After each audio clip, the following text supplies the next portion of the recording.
Well, let's talk some Lake Superior. That's a place near and dear to your heart. It's near and dear to my heart, and obviously near to us. So, what's going on in Lake Superior these days? Just give us kind of a 10,000 foot view. Yeah, sure. I mean, what a difference a year makes, right? Or a few years. We come off of 2022, 23, which was, the winters that would never end, the summers that would never start, cold springs, and here we are in 2023, 2024, and it feels more like late March than it does mid-February here in Duluth. So, very different years, but for a 10,000-foot view, we're really excited on Lake Superior that we have a huge Cisco year class that has come through from 2022. Cisco, lake herring, tulaby, all the same fish, just a different name depending on where you are and where you're fishing. If you're fishing Lake Superior, it's lake herring or Cisco. If you're inland, they're tulaby, but all the same fish. And they're native to Lake Superior, native prey fish, really important for lake trout consumption. And what we've seen through time is we know Cisco spawn every year. We know the eggs hatch every year, but it's not every year that those those newly hatched fish, will live to be age one. If they can live to be age one, we know we'll see them in 4 years in the commercial fishery as adults, spawning adults. At that time, they're about 15 inches average. So in 2022, with that cold spring, the stars aligned and we put off a year class of Cisco that we haven't seen in Lake Superior since the USGS has been doing the survey that monitors prey fish population since 1978. The last big year class event that we had was like epic year class was 1984. The last, what we would consider a good year class, was 2003. And then we've had really small year classes in 05, 09, 2012, 13, 14, but nothing to really like just put in a good plug of prey fish and energy into the system. So that's a huge bonus. Everybody's looking forward to it. All the predators are out there. They got the feed bags on. We caught a record coho, state record coho salmon was caught last year. Actually, two pretty much in the same day were caught. So all the predators are reacting to the food source in Lake Superior, which typically Lake Superior is food limited compared to any of the Right. other Great Lakes. So Yeah, it's a pretty sterile environment, and when you have that kind of epic class of new bait fish coming in, what causes that? How do you end up with a class like? What are the dynamics that go into getting that class of bait fish all coming in one shot? boy, if we could come up with that answer, it would be fantastic, right? I mean, Mark Vincent, Dan Ewell at the USGS in Ashland, Wisconsin, have put in a lot of time and effort and work into researching environmental factors that lead to these Cisco production events. Um, and a lot of other researchers have as well. And there's still ongoing research going into it. And historically, we had thought that it was ice cover. So if we had an ice cover event, typically we would see some sort of recruitment event for Cisco, right? But 2014 rolls around. That was the polar vortex year, massive ice cover. As fisheries managers on Lake Superior, we're all, here it comes. This is going to be it. Huge year class. And there was a year class, but it wasn't really like the size of 2003 or 1984. So it's not just the physical nature of having an ice cover event. And 2022 rolls around and uh, cold spring temperatures. We had record snowfall here in Duluth. Our steelhead run that usually starts April 1st was pushed off to May 1st, so a month late in pretty much everything. And that cold water hung around even into June. And so it seems like Mark Vincent has a great presentation on kind of the historical record of Cisco, water temperatures, ice cover events, all of the factors that everybody's kind of thought lead to a recruitment event for Cisco. And it seems like those June water temperatures are critical. So they have to be cold and not just cool, they have to be cold. And so the prevailing thought is that those cold spring water temperatures are allowing it's what's called the match mismatch hypothesis. So those cold spring temperatures are allowing Cisco hatch and zooplankton or some sort of external food source to occur at the same time, because as those fish hatch out of the eggs, they have a yolk sac. They can live off that yolk sac for a certain period of time. When they use up that yolk sac, there has to be an external food source for them to feed on, otherwise they starve. And that's what we think is occurring with this cold water that stretches into June, is that it's allowing that timing of hatching, egg sac absorption, and then an external food source available to allow those fish to now survive and grow. And then not only do you need cold water in the spring, you also need warm enough water in the summer, so like after July, to allow those fish to grow and want to keep feeding. So it seems like it's all the planets have to align, all the stars have to align, and here we go. We've got a year class event, but honestly, the last year class event that we had like this in '84, it really fed the fishery, the commercial fishery, for 20 years. So these things can live upwards of 30 plus years, and we've seen them as old as the mid 30s, even close to 40. So once they come off, I mean, we're in a good spot for 15, 20 years. We're hoping now, with the high abundance of lake trout that we have, that everything's not getting eaten, but we'll see.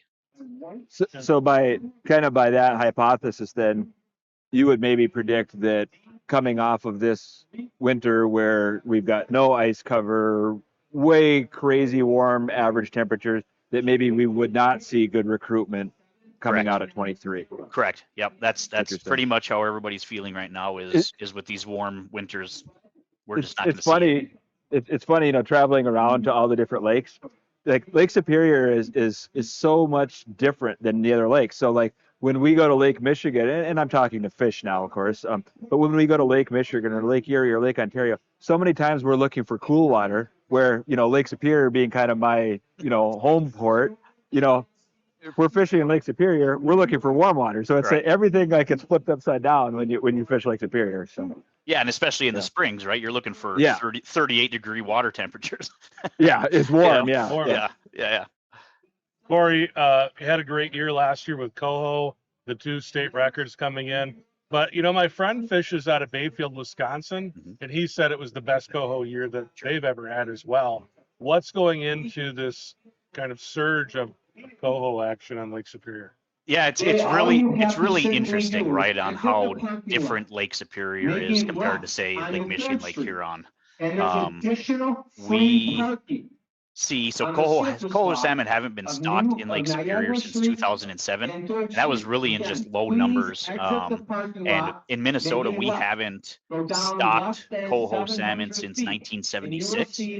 So these are all naturally reproducing, self-sustaining populations. We did a lake-wide diet study back in 2021. So all of the state, tribal, federal agencies got together and did a lake-wide diet studies. In Minnesota, we worked really closely with anglers to save us their carcasses, their heads and guts, so we could get a stomach sample from them and get what fish is it, what length of fish is it, get a stable isotope sample, get a genetic sample from them. And what we found from that 2021 lake-wide diet study along the North Shore of Minnesota here is, the person that was the researcher that was processing the stomachs over in Michigan called me and he said, "Hey, there's something wrong with your Chinooks." I'm like, "Yeah, what's that?" He's like, "They're eating terrestrial insects." I'm like, "Well, it's the North Shore. You can throw a rock out of Silver Bay and hit 300 feet of water. We're not the Apostle Islands that are shallow, warm, reproductive, or productive, have a lot of bait fish. That's why the brown trout fishery over there works very well for them. We're the North Shore, where, you step out of any of our ports, you're in pelagic water, you're in open water. So it really wasn't a surprise to me that our Chinooks were primarily feeding on terrestrial insects in 2021. It was a low smelt year. It wasn't a Cisco reproduction year. But those coho salmon, they have a little bit more variable diet than Chinooks do, right? Chinooks in Lake Michigan, like 90-95+% alewife consumption. Lake Superior, it varies. Like ours, like I said, terrestrial insects if there's no fish around. Cohos will, they're able to eat smelt as well, which our Chinooks do. But feeding on mysis, feeding on zooplankton, feeding on other things that are available to them. And you bring lake trout into the fold, and lake trout will eat anything, right? We've seen snakes, grouse feet, bratwursts, grain, barley. I mean, lake trout they're glacial relic. They're made to survive pretty darn harsh conditions, and they do very well. That's why Lake Superior works so well for them. So the Chinook thing, they're naturally reproducing. They're doing it all on their own. They're taking advantage of the resources that are available to them in Lake Superior. And the same thing with Chinooks. That's why our Chinooks numbers are much lower than, say, our coho salmon population, because we don't have alewife populations. They're present in Lake Superior, but they're not in any population to be utilized as a prey fish by predators.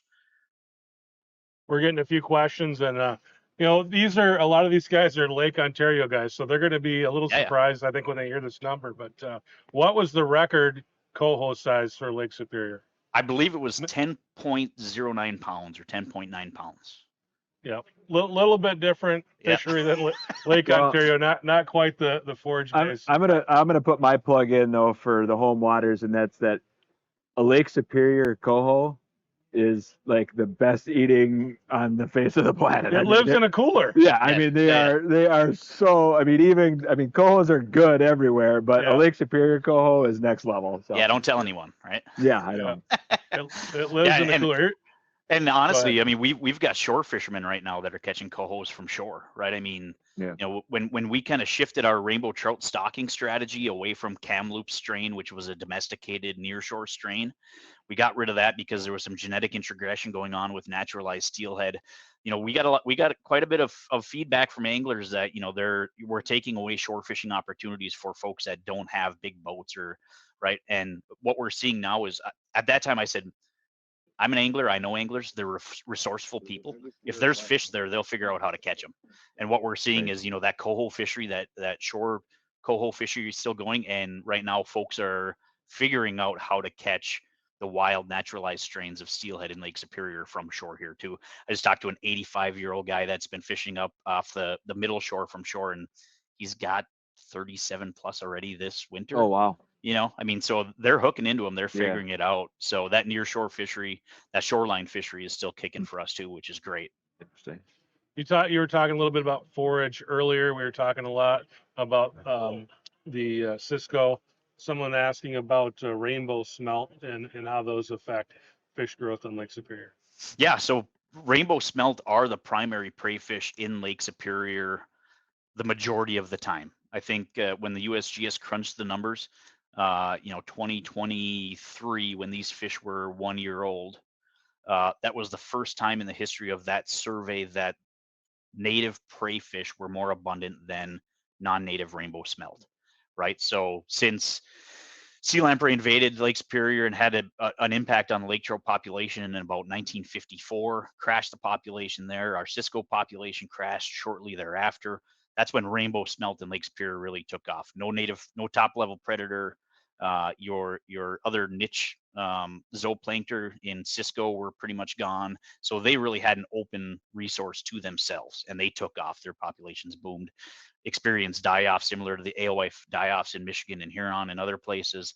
And since then, we've rebuilt that lake trout population where we think we're at essentially equilibrium. We think we've almost topped out at how many lake trout we can produce. With this Cisco boom, maybe that's changing our perception a little bit. I think it's changing mine, I know.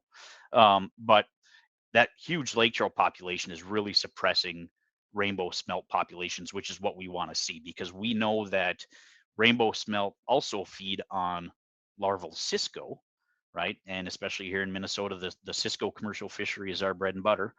We don't have a lot of lake whitefish. Our lake trout commercial fishery is really restricted. So that Cisco fishery is the bread and butter fishery for our commercial operators here. So we want to maintain a high native predator base and a high native prey fish base, because for the resilience of the system, for the resilience of the fishery, that's the most stable population to have. Top level native predator, top level native prey fish. Cory, last question. What do you see as the fishing outlook for 2024 on the North Shore of Minnesota? What can the anglers expect to see? I think it's going to be really good again this year. I'm anticipating big Chinooks. I think last year we didn't have a lot of Chinooks in the system. I was catching some pink salmon and out of Two Harbors, and in one of the days I caught a couple of pink salmon, put them in live well, and when I got them home, I was cleaning them, and I looked at the one and I said, "That's not a pink salmon," and it was about a 15-inch Chinook. And like I said, everybody's got the feed bag on there. So for a younger Chinook to be that size for Lake Superior was pretty impressive. So I'm anticipating those fish, those Chinooks that were smaller last year are going to be really good size this year. I anticipate we're going to have big cohos coming up this summer again. Our steelhead, I've got numbers or talked to the same old guy up the middle shore fishing from shore. He said he caught one of the biggest steelhead bucks that he's ever seen fishing his entire life on Lake Superior. So I think with all the food that's out there and all these predators out there chowing out, it's going to be a good year for fishing. And our lake trout are always good. They're taking advantage of the same Cisco population that's coming through, and their numbers are going to be great. We're going to see some great growth out of those this year as well. All right, Cory, really appreciate you coming on and joining us today. And again, thanks for everything you do for the fishery as well. Really good to talk to you. Anytime. Great to be back. Thanks, guys. Thanks, Cory. Cory Goldsworthy from the Minnesota DNR. Really appreciate him coming on.